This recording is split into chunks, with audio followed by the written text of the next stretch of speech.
Hello everyone, Radhe Radhe. कैसे हैं आप लोग? आई होप आप लोग बहुत अच्छे होंगे और अपने आने वाले एग्जाम की तैयारी भी बहुत अच्छे से कर रहे होंगे। तो ये वीडियो आप लास्ट तक जरूर से जरूर देखिएगा, क्योंकि इस वीडियो में मैं आपको जो जॉब बताने वाली हूँ, जैसा अगर आप लोग चाहते हैं कि आप क्लर्क या फिर आप कुछ का आपको थोड़ा सा फोर्स में जाने का रहता है ना, कि हम फोर्स की जॉब करें, क्योंकि बॉयज़ में ये बहुत ज़्यादा ट्रेंड रहता है और अब तो गर्ल्स में भी बहुत ज़्यादा हो गया है कि हम कुछ ऐसी जॉब करें जिसमें हम ड्रेस पहने प्रॉपर और हम जाएं ऑफिस, या फिर हमको हाथ में हमको कुछ ऐसा मिले गन वगैरह की, हम मतलब एक अलग सा उसमें उनमें कॉन्फिडेंस आ जाता है इस चीज़ को सोच के। तो आज मैं आपको जो वैकेंसी के बारे में बताने वाली हूँ वो बहुत ज़्यादा अच्छी वैकेंसी है, जो कि डिफेंस मिनिस्ट्री द्वारा ले आई गई है, जिसमें आपको एमटीएस की पोस्ट देखने को मिलेगी, एज अ कांस्टेबल, और क्लर्क की पोस्ट आपको देखने को मिलेगी। ठीक है, तो आप लोग सारी चीज़ें ध्यान से सुनिएगा। और हालांकि मैं इस वीडियो को बनाने में थोड़ा सा लेट हूँ, बट अगर आप इस वीडियो को अच्छे से देख लेते हैं तो आपके सारे डाउट क्लियर हो जाएंगे और अभी भी चांस है कि आप इसमें अपना फॉर्म अप्लाई कर सकते हैं। ठीक है, तो ये जो नोटिफिकेशन है वो डिफेंस मिनिस्ट्री द्वारा 7 जनवरी 2025 को ये नोटिफिकेशन आउट हुआ था, जिसकी ऑनलाइन भी 7 जनवरी को स्टार्ट हो गई थी। ठीक, और इसकी लास्ट डेट जो है वो 6 फरवरी है, यानी कि अभी थोड़ा बहुत टाइम है, लगभग 10 दिन का टाइम है। और 10 दिन में अगर आप चाहें तो आप इस फॉर्म को अप्लाई कर सकते हैं। अगर आप तक ये वीडियो जाती है तो आप जरूर से जरूर ये फॉर्म अप्लाई करिएगा। ठीक है, अब इसमें अगर मैं आगे आपको सारी डिटेल्स प्रोवाइड करवाऊँ तो इसमें मैं आपको बताऊंगी कि इसमें लेवल, कई सारे लेवल दिए गए हैं कि इस लेवल की सैलरी क्या है, या दूसरे लेवल की, तीसरे लेवल की सैलरी क्या है। तो वो भी मैं आपको थोड़ा सा बता देती हूँ ताकि आपको थोड़ा आइडिया हो जाए। तो देखिए, इसमें आपको स्टेनोग्राफर, अकाउंटेंट और lab attendant, multitasking staff, tradesman, washerman, carpenter, ज्वाइंटर, tin Smith, fireman, cook, store keeper, मतलब आपको इतनी सारी पोस्ट इसमें मिलेंगी ना कि आप जिसमें भी एलिजिबल हो आपको उसमें अप्लाई कर देना चाहिए।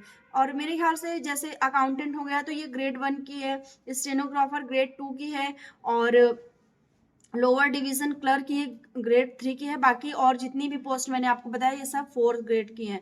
ठीक है, सबसे हाईएस्ट ग्रेड जो है अकाउंटेंट, उसकी सैलरी आपकी 29,200 स्टार्टिंग से लेके आपकी मैक्सिमम 85,000 रहती है उसकी सैलरी। स्टेनोग्राफर की 25,500 स्टार्टिंग, 75 हाईएस्ट सैलरी इसमें रहती है। और बाकी आपको 18 या 19,000 आपकी सैलरी स्टार्ट होगी। बाकी जो जितने भी पोस्ट हैं, क्योंकि वो थोड़े से ग्रेड 4th के पोस्ट हैं, तो उसमें आपको ये सारी चीज़ें होंगी।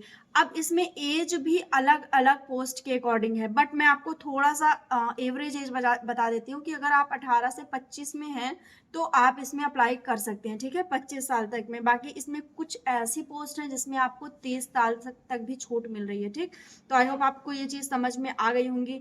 अब इसमें जो डिग्री है वो भी आपकी पोस्ट वाइज है, यानी कि आपको पोस्ट के अकॉर्डिंग इसमें डिग्री आपकी मांगी गई है। जैसे आपको स्टेनोग्राफर में आपका 12th पास होना चाहिए, प्लस आपकी जो टाइपिंग स्पीड है वो भी काफ़ी अच्छी होनी चाहिए। तो ये सारी चीज़ें जब आप नोटिफिकेशन ओपन करेंगे तो उसमें डीपली लिखा है, आप अच्छे से केयरफुली उसको पढ़ लेंगे कि आपकी एलिजिबिलिटी है या नहीं है। ठीक है, और अकाउंटेंट के लिए भी आपकी डिग्री इन कॉमर्स में, यानी आपकी कॉमर्स की डिग्री होनी चाहिए, ताकि आपको सब आंकड़ा पता चले कि आपको कैसे अकाउंट मैनेज करना है, क्या चीज़ें कैसे, एज अ मैनेजर की पोस्ट समझ लीजिए कि उसमें क्या कुछ मैनेज करना है। ठीक है, बाकी जो पोस्ट है उसमें कुछ ऐसे पोस्ट हैं जिसमें आपको 12th पास ही मांगा गया है, जैसे फोटोग्राफर की, उसमें आपको डिप्लोमा इन फोटोग्राफर, तो ये बहुत कम लोग ये सारी चीज़ें करते हैं।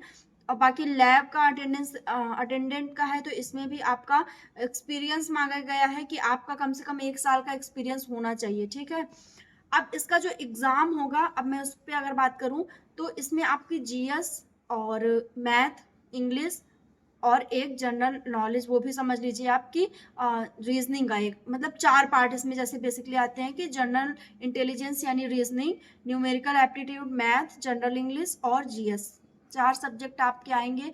25-25 नंबर के सारे सब्जेक्ट, सारे पार्ट रहेंगे और टोटल 100 नंबर का पेपर होगा। टाइम आपका अगर मैं बात करूँ तो 2 घंटे का। ठीक है, 2 घंटे आपको टाइम इसमें दिए जाएंगे।